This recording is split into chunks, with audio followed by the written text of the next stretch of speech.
we'll start it off. Give a little sip. Oh, cheers! Yay! It's funny because that's usually what we do, man. We first and last. No, it's funny because before I was like, yeah, I was in the first few episodes. It was like, all right, cool. At the end we sip, and then somebody started drinking in the middle, and I was like, oh fuck, what are you doing? but you know, I'm not gonna say anything. But I was like, no, that's fine. Yeah, that's what it is. Just fucking go. Yeah, it's like, what do we do when there's lemonade here? That's a whole different story. Yeah. Alright, so we'll just get it going. Okay. Alright, cool. You ready? Yes, I'm ready. Awesome. Alright. What's going on, folks? Welcome to the Lemonade Podcast. I'm your host, Frank. Here at the Lemonade Podcast, we go by the saying, when life gives you lemons, we make lemonade. And with that, we pour it on to the world. And we hope to also encourage, inspire, and empower not only those of you tuning in, but our guests themselves. And today's guest is Mary Jhun. Hello. Hi. It's me. Yeah. It's well, Hi. Thanks for being here today. Actually, thanks for having us here. Hey. We are here at your studio at the Art Hub in Barrio Logan. Yes. Your studio, real quick, address. 2151 Logan Avenue, Studio U. So it's 2151 Logan Avenue, San Diego, California, 92113. Yeah. All right, there you go. So if you're in Barrio Logan, come through, check it out. Do it now because I know she's making moves. I don't know how long she's gonna be here, which is good that you're here. But I only say that because of your growth and how I've seen it, and it's been great to see that. It's encouraging too. Hey. Yeah, which we'll get into it as well. But yeah, that's for that part. Yeah. So Mary Jhun, we're here once again at your studio. You moved 2021. Yeah. You mentioned that, right? Okay, Yes. cool. So real quick, where are you from? So born in the Philippines, but then I actually grew up in San Diego. Okay. So mostly Paradise Hills, National City area. Gotcha. Yeah. And then, we actually came here from the Philippines because the rest of our family was here, and we kind of saw growth in that. So when I was roughly like 7, 8, that's when we came here. Okay. And then I've just been here ever since. Dope. So, when it comes to just maybe drawing in general, was that something you picked up as a child in the Philippines or anything like that? Yeah, so it's so funny because I always thought that I started when I was 8, and so I kind of like reference that a lot. I think that is my first inkling of like remembering painting, like actually loving it, but I'm kind of seeing more photos of me when I was like 4 or 5. Okay. And it's like, it's me doing art, or like me in like a classroom, and there's like my art stuff. And I remember my mom even telling me like, oh, like you were always kind of creative and stuff. I was like, oh, okay. So then, I guess though, like when I moved here, from what I remember, I just remember feeling uncomfortable with how I spoke. I was coming from the Philippines. I wasn't, I knew English, but not like the conversational, not smooth. I still had an accent. Gotcha. So I love drawing. So that's kind of how I made friends. Just constantly making sure that I was like just doodling, and then that I would give them to other kids and other people. And then that's how I made friends. So that's kind of where you bridged the gap with that. Yeah. That became more of the language I was comfortable with versus like having to have conversations. I like it because, I was going to say it's either that or math. They're universal. Art and math is universal. Yeah. And money. Yeah. But when you don't have money, we have math, and when we don't have math, we have art. And we could draw and stuff like that. Yeah. I mean, that's how we will communicate. Or all three. Yeah. I mean, that's the goal. No, but that's dope. I like how, you were able to take even that from, as young as you were, to be able to, in a sense, it'd be a challenge, but especially in a new place, and the language barrier there, but to be able to bridge that gap with your art from the jump. And I didn't even know I was doing it. Yeah. I literally was just like, I feel uncomfortable, I'm going to draw. Like that was, I think as a kid, you're just like, you don't really think about what you're doing. You're just trying to survive like every class. Yeah, no, I get that. Like it's almost like a coping mechanism. Yeah, for lack of better terms, I guess. But it's a good way. It's a good way to one, express and communicate, and like you said, you were able to talk to other kids with it through it. Yeah, wow. That's cool. And it would be like drawings of like random shit, like birds or like a leaf. Did you ever do portraits? I feel like Portuguese. No, because I wasn't ever into it. Yeah. Which is funny because I know. Well, so what you do now? Know. But it was just. The thing was, I liked drawing things that I could see, and that was like a bird, that was like a sun, a moon, or just. It seemed very new agey because I would always do those like sun moon thingies and have these, and some of them looked very eclectic, but I just didn't know what the hell I was doing. Yeah. It was just, I thought it was cool, like here's a flame or like whatever. Yeah. But then I realized like, oh, I actually like love this. It's not just a way to make friends. It's like it's like I'm obsessed about it. Yeah. So it's like every time after school I would just do it. Like even after dinner I would draw, or like I would always make sure that I would be doing something artistic or whatever. Nice. Yeah. And your folks were supportive? No. Okay. No, but I mean it's like they don't care if you draw. Like, you know, well, so I came from a Filipino background, so it's like, but they're also kind of on the, they're like modern Filipinos where they're not against me figuring out my dreams, but they didn't know how to support it because they've never seen it before. Yes, yeah. It's, it's breaking almost like that, the generational, I don't want to say curse because it's not really curse, but just the generational things. The gap of understanding of what the possibilities are for like your life was something they had to like. Right, because the exposure, we're not exposed. To something like that, especially in our home country, and then when it comes to America, everybody's doing everything, especially nowadays, and in the worldwide now because of social media. I feel like, hey, more exposure, but that in itself is like, we want to support you, but look, we're still in that mindset of, we gotta find a job though. And I'm I hope I'm right on that. But you know what I mean? Because like, cool, do your thing, and all that stuff, but how you gonna get paid? Because the bills, you know what I mean? Yeah, they were very much like, because I remember telling them, well, okay, I think I sort of accidentally trained them to support me because I first wanted to be a musician. Okay. And that was when I was a teenager. Okay. So that was a very uncomfortable thing where I was like always going to shows and singing at shows with my band. So they were already at a younger age in their parenthood getting used to understanding like a different lifestyle for their kid. Yeah. Because my brother and my sister kind of went on the straight and narrow where it's like my sister is a teacher, my brother is a nurse, or he's an occupational therapist. So it's very much aligned with what everyone else was doing. But when I was a kid, that was like already their first time seeing, okay, our daughter's going to be a little bit different. And so we kind of have to get used to her kind of going off the beaten path. Yeah. So it started with music. And then when I finally said, okay, I need to do art, it was like, I remember just talking to my mom about this literally like 2 weeks ago, where she said, when I told her that I was going to leave college, she literally said that she was like crying. Oh no! But she didn't cry in front of me. Right. She was just like concerned.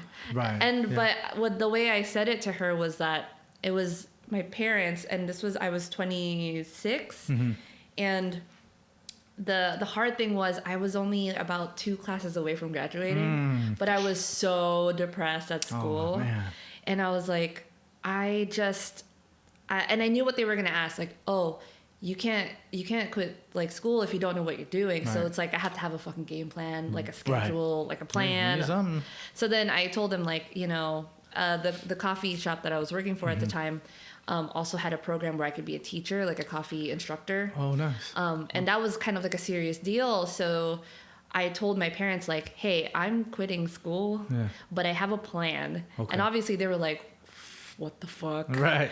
What the fuck?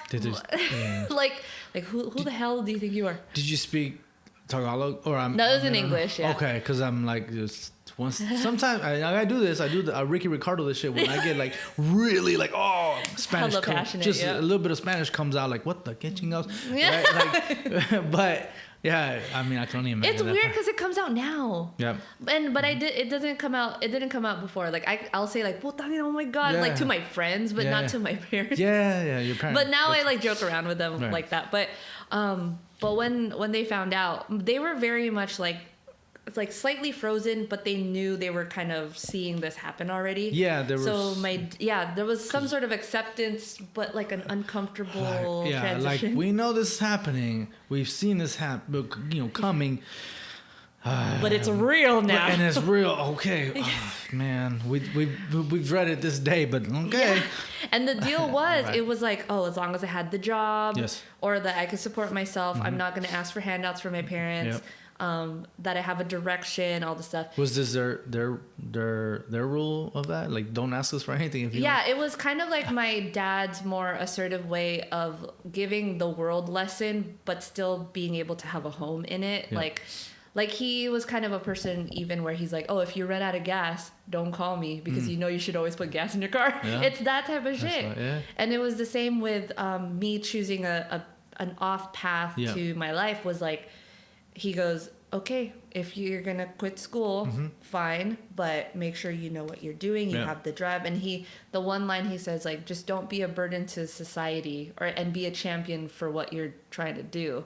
Nice. And that was like such a great statement, because it's not him telling me like to think beyond the stars. It was just like, whatever you choose, be like the fucking best at it, and like really champion it. And then, so that's kind of how, and also my mom is very determined. So like watching her work ethic and then feeling my dad's sort of like emotional support was such a good balance, even though they both admitted they didn't support me. Yeah.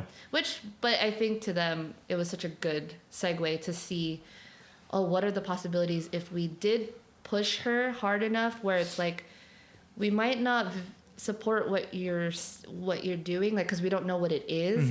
But we're going to give you the tools to know how to work hard for whatever it is that you're going to do. So yeah, so it'll, I mean, essentially it'll work in any scenario. Well, whether you follow what we had in mind for you or whether you follow your own, it's the same tools, like the same, advice, the same lessons. Okay, I'm going to use this whether I paint or whether I'm a nurse, whether I'm.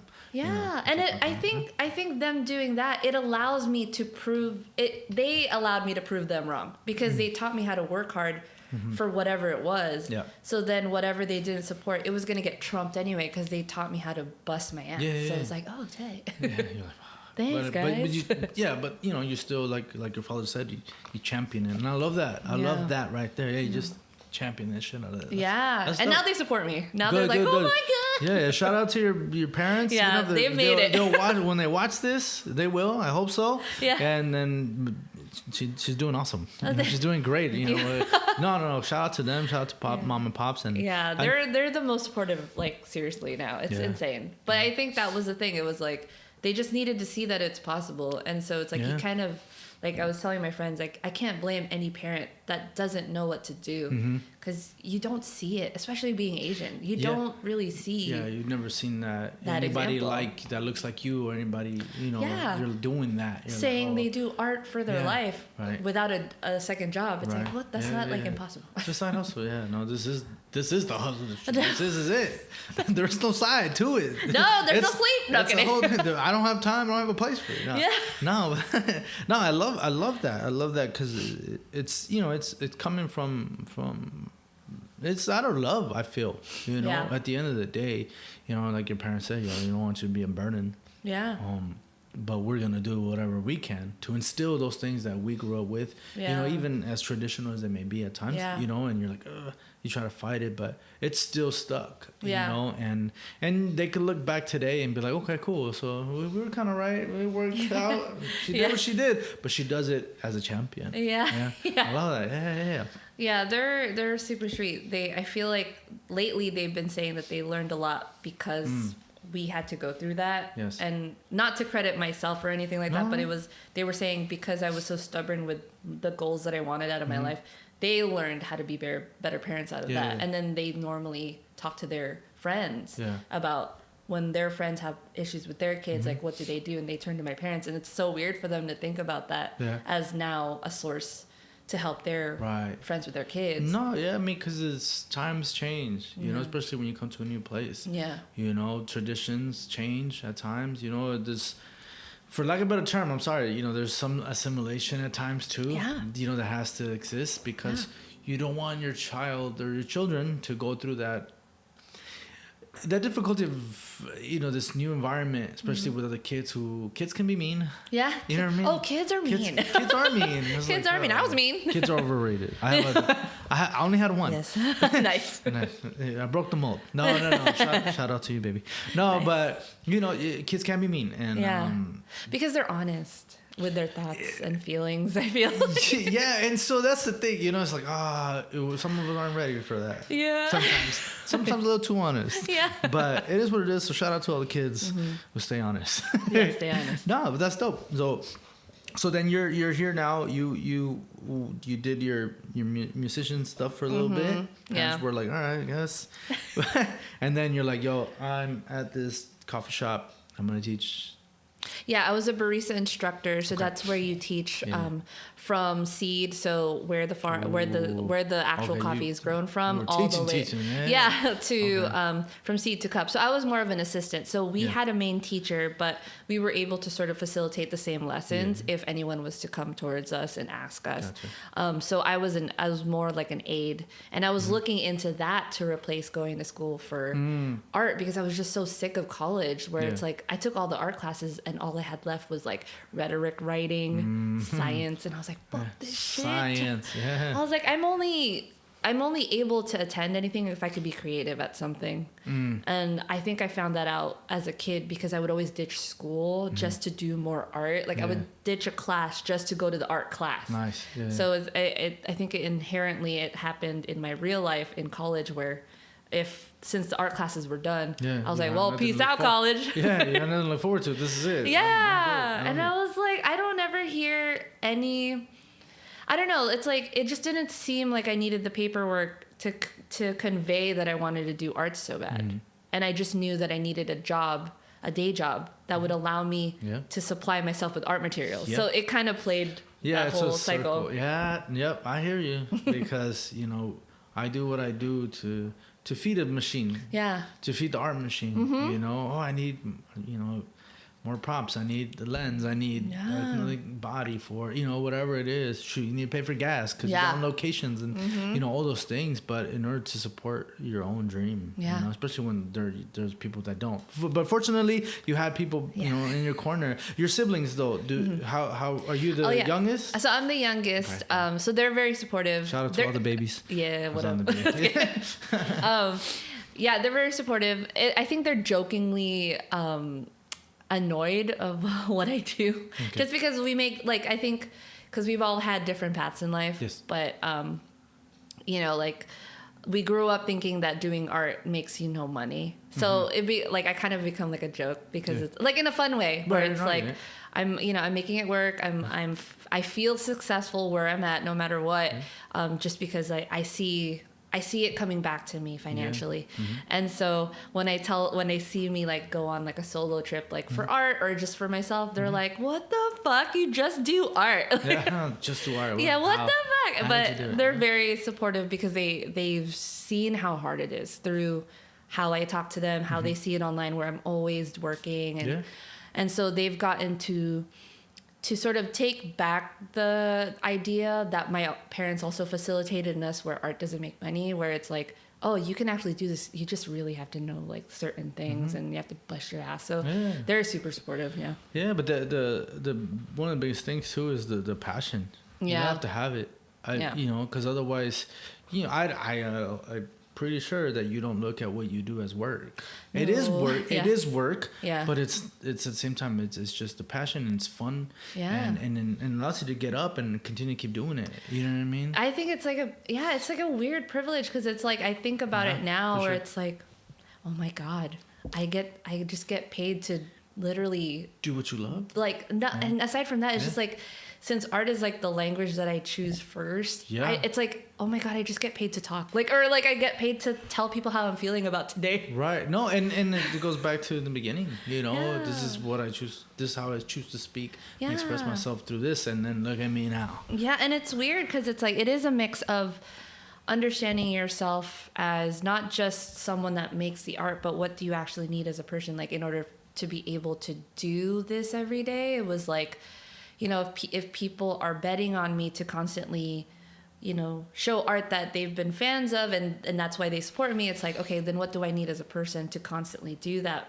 And a lot of it was like facilitating, like, I need to consistently or constantly understand that it's okay to feel different things and then facilitate that in my work. Yeah. And so that was a whole journey trying to figure out too, but that's a whole different topic. But No. It definitely is part of the journey. Yeah. Because, and I feel like you lose yourself at times. And I'll be honest, I think I'm there right now where I'm like, there's so many things that I really like doing, experimenting, when shooting.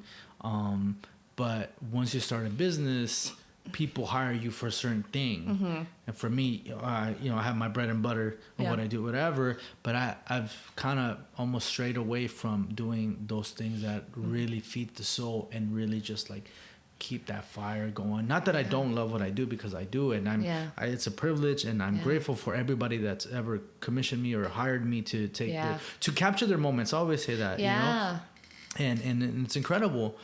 But there's times that I'm like, man, I miss doing the weird stuff, the darker stuff, the things that really caught, and like you said, express something even within really deep, however it is that I'm feeling, and to be able to evoke that and show it and through a portrait, that I'm like, oh man, I really missed that. How do I get back to that? And I'm like, am I ever gonna get back to that? Yeah, you will. But I gotta make time for that too.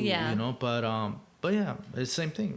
I'm paying bills, I'm feeding myself, I'm doing it off of that, and it's great, and I love the fact that people support it and they dig it. At times I'm like, really, you really like what I do? And people, we just call it how it is. They'll pay a pretty penny for, you know what I mean, because this is what I valued myself at, and they're like, we see it, we see you, here you go. And I'm like, man, okay. And I think too, it's like people and that's why I don't know if you see this online, but I always thank them, because it's like, they don't have to buy art. They really don't have to be here. They don't have to, but I think it's so rare to find people that love what they do so much that it almost like injects a reminder for everybody that's looking at you to do that for themselves. It's like this, it's like when you get used to a ritual in the morning, like you make your coffee, you make food, whatever. And if something's not there, it feels a little off. And I think that's something in us just being humans. Like, you need someone to remind you that dream or whatever it is that you want to do is possible. And when you see someone that's just constantly happy about what they do, even happy about the bad shit, and really open about it, then it reminds you like, oh, I can go for that dream, still be human, and it'll still be possible or whatever. And so I think, like, I don't know, I think that's what for me sort of pushes me constantly doing this, and even showing the really bad parts of life and really like fucking awesome parts of life. Or like, when you're financially, gaining money and whatever, even though people don't like the idea of, oh, you're a sellout because now you sell art, this. It's like, no, I'm surviving because people believe in me as much as I believe in the girls that I draw, to the point that they're real to other people, and that sometimes that saves people, and that's even sometimes worth more than therapy. I don't know. No, I mean, to each his own. It works. One thing, therapy works for one person, art works for others. They can relate. A portrait, all those things. It touches them. Yeah, that's the beauty of art, being subjective. Yeah. Like, I know why I shot this and how I felt, and to somebody's like, it speaks volumes because it says this to me, and in my head I'm like, that's not what I was going for. However, I'm happy that it can evoke an emotion, and you can relate to it, and you can find a way to say, oh, that's exactly how I felt. Thank you, right? Just with artists themselves, and just the conversation we were just having 2 seconds ago about finding that thing again, even for myself. And as I hear you say, I'm like, oh yeah, I need to get back to that, because I miss it, and it reminds me. And just like here on the show, on the podcast, we say, yo, go after yours, keep going after it, because we're here to encourage, inspire, and empower. And so through what just one person going after theirs, exposing people to something new that they're not used to, like your family was like, this is definitely not what the fuck right. But they saw it, you went after, you kept going. It's like, oh, we believe in it. You made them believers. You know what I mean? And that's beautiful. Thank you. To almost break that generation of like, oh yeah, we're so boxed in. Hey, look, we can do some other stuff too. You know. And your parents and your family should be proud if they're not. I'm sure they are. I hope they are. Very much. No. Yeah. But once again, this is why we're here. One, to showcase the people that at least for me, the people that I've seen around here locally in San Diego, just put them on. Not that you need any more exposure. I feel like you got it. But look, it's nice. Any storytelling's great. Right. No. Yeah. And the dope part about me being here, like I told you in the beginning, was just having the conversation, because it is a conversation. Just learning about the lemons life. You know what I'm saying? And then now the lemonade that you're making, you continue to do so. Yeah. And when people hear this, watch this, whatever it may be, I want them to, at any point in time with anybody that we have, I want them to be like, that's me. Yeah. I can do it. Yeah. She's made me a believer. I can make people believe too. You know what I mean? So that's the goal. Yeah. No, for real. That and that's what it is, and that's what it should be, because through doing what you do, you decided to take a gift that you've had since, even before you knew it. Yeah, dude, I was just doodling. Yeah. And you got to start somewhere. I was telling you that. You got to take the step. We have to start somewhere. I was having this conversation just yesterday about taking that step, because if you're waiting for the right moment, it could either pass you by or it may not come. Yeah, right? And I've seen it both happen to most people in my life, and I think I didn't want that to happen to me. And it was everyone that already went to art school or that also left school, and they were saying they wanted to do it, but it's like I was just trying to figure out why it didn't work for them, and whether or not it's like our lives just and the world kind of not aligning or whatever.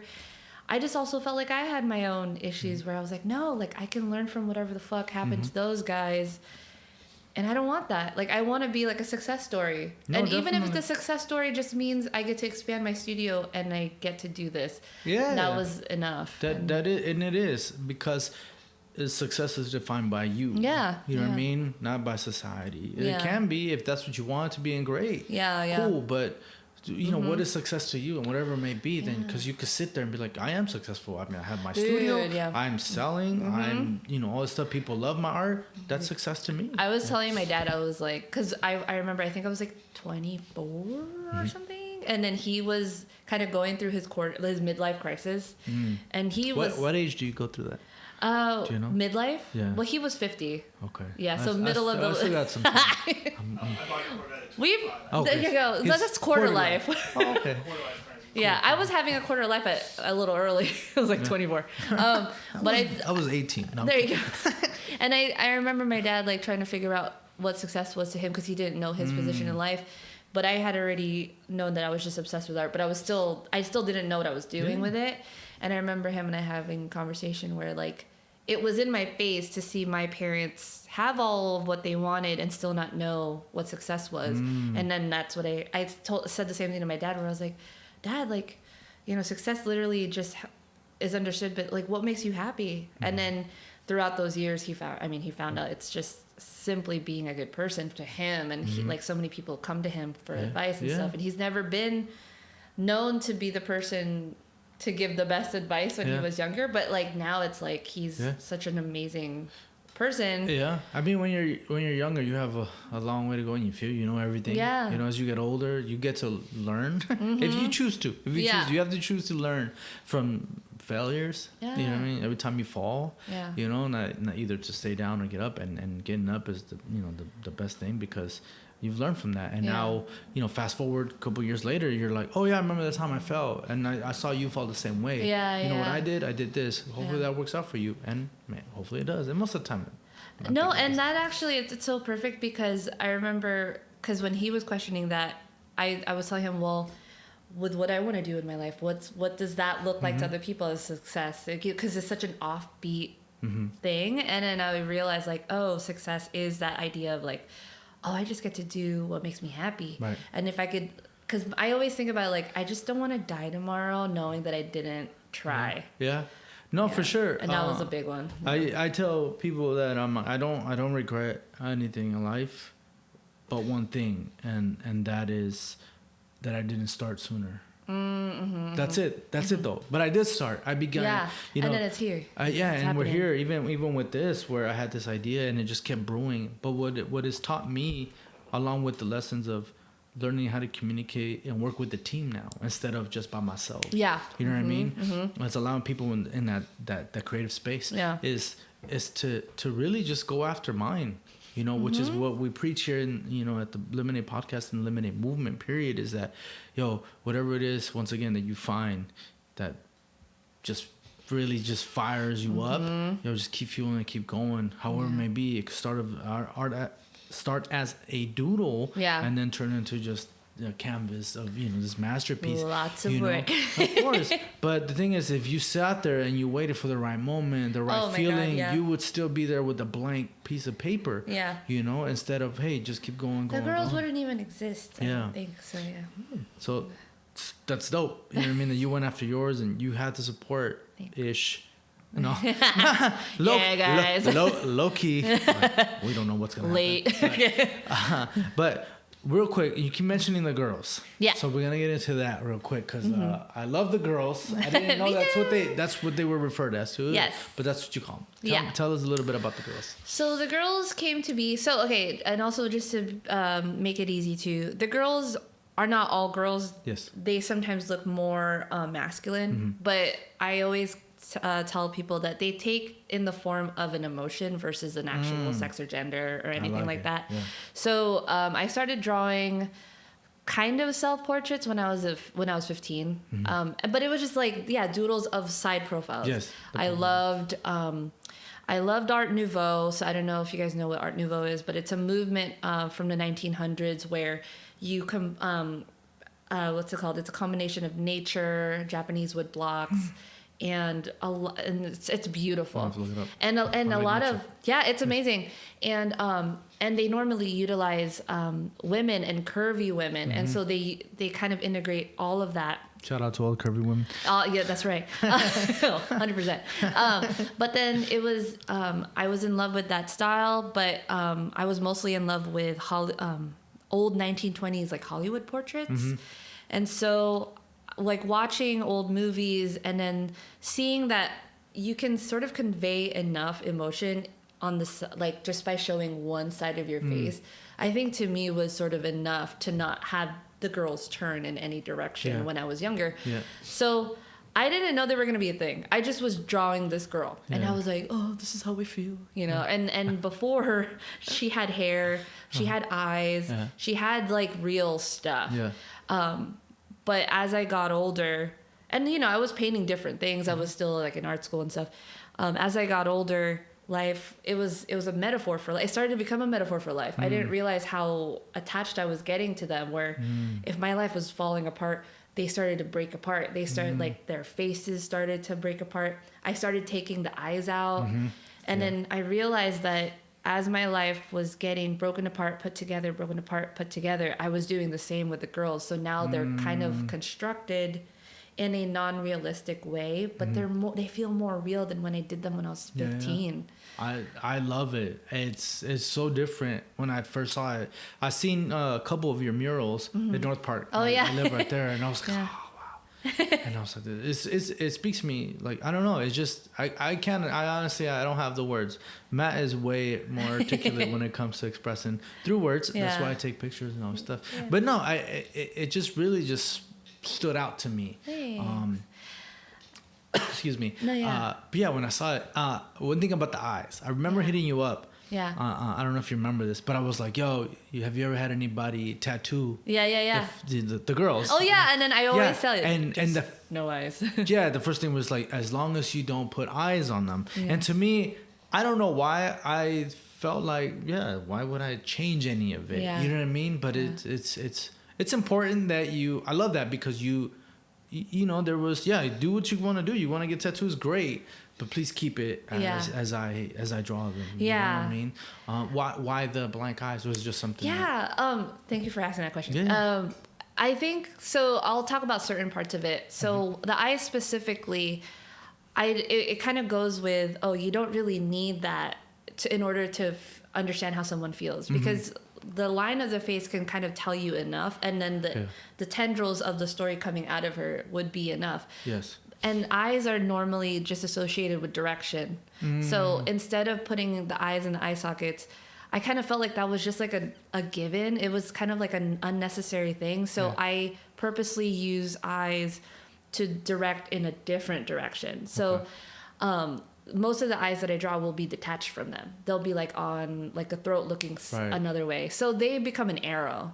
Gotcha. Versus, an eye in the eye socket, obviously. Right. And it's like, we don't need the obviously. No, yeah. Well, especially because you talked about just how expressive it, the face can be, with just simple movements. You could tell if it's a silhouette, you could tell when someone's smiling, someone's frowning, someone's kissing, pouting, all those things. And it also gives room, and like this is what I like is having them be a little bit more almost like sculpture like. They kind of look like frozen sculptures.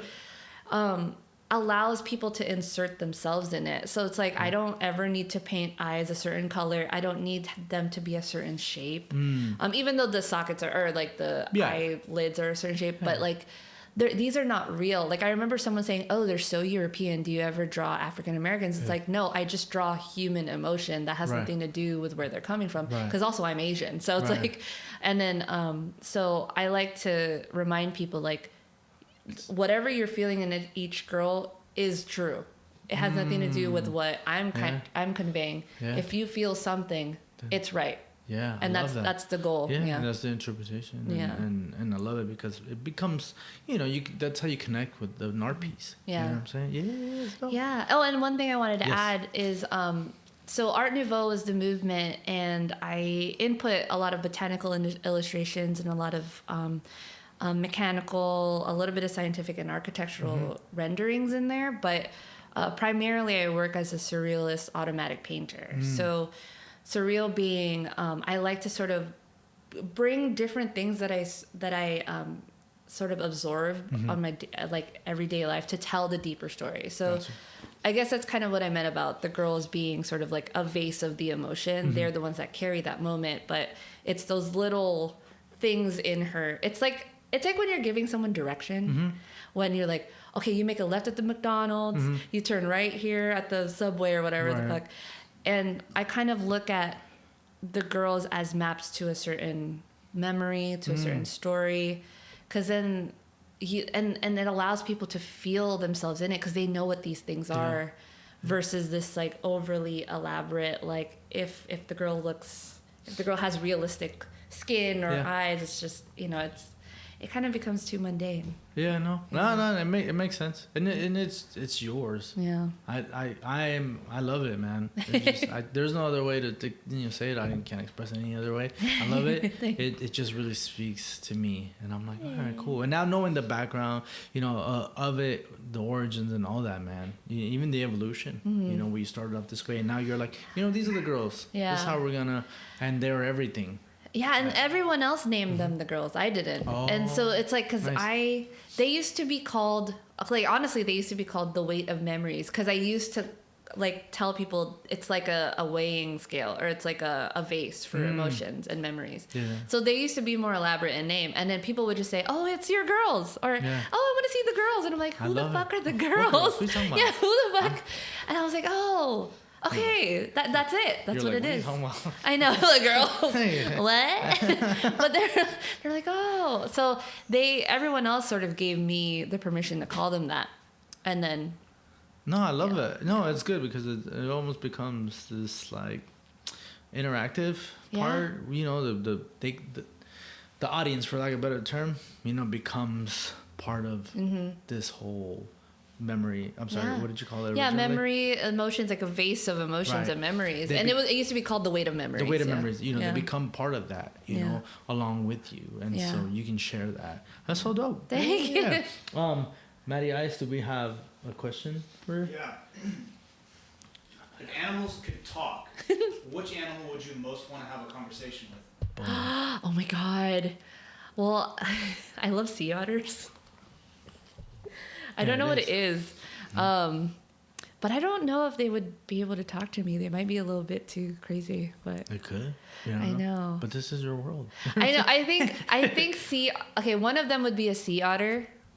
Can I pick two? Okay, one of them would be a sea otter, and only because they have the densest fur, I think, in the animal kingdom, and I've always wanted to understand like how it is to be preyed on, but be preyed on, but also be able to escape and burrow and all this stuff. But anyway, that's one. Two, it would be something I'm really afraid of. Oh yeah. I would love to talk to like a killer whale. A killer whale. Oh. Because killer whales freak me the fuck out, dude. I can't. Like I'm like, oh. They freak me out. But did you ever watch Free Willy?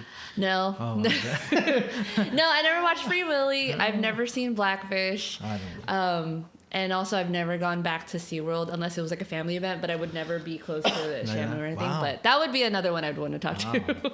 I like how you just, you know what, I fear you, but I'm gonna see what's up, because you may not fear it after all. Yeah, I need to get over this fear. Yeah, right. It's funny because I actually thought of, if I wanted to, if I could talk to, or an animal would talk to me, it would be a whale. Yeah, I can't even do whales. Huge whale just out there in the ocean. It's like, hey, this is what we do. I just want to know what their voice is like. Yeah, pretty much. So we actually have a thing where we've been taking, I don't want to say taking questions, but there's some questions that popped up on Instagram, wanting to ask our guests and stuff. Yeah. And we had one from Darrell. Oh, okay. Spelled like Daryl. Darrell. But it's Darrell. Yeah. And he wants to know if you have a boyfriend, if you like Mike and Ike's. Stupid.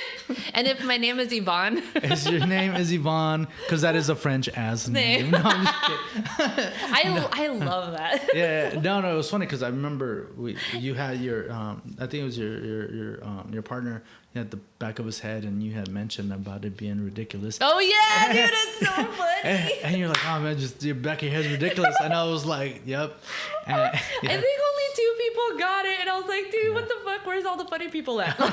Well, there you go. You have one. Matt knows about it too. And yeah. There we go. So, well, Mary Jhun, this is, what we, let me just say this. Thanks for having us here in your space, for allowing us to listen to your story. Yeah. Thank you for your energy, for your time. Hey.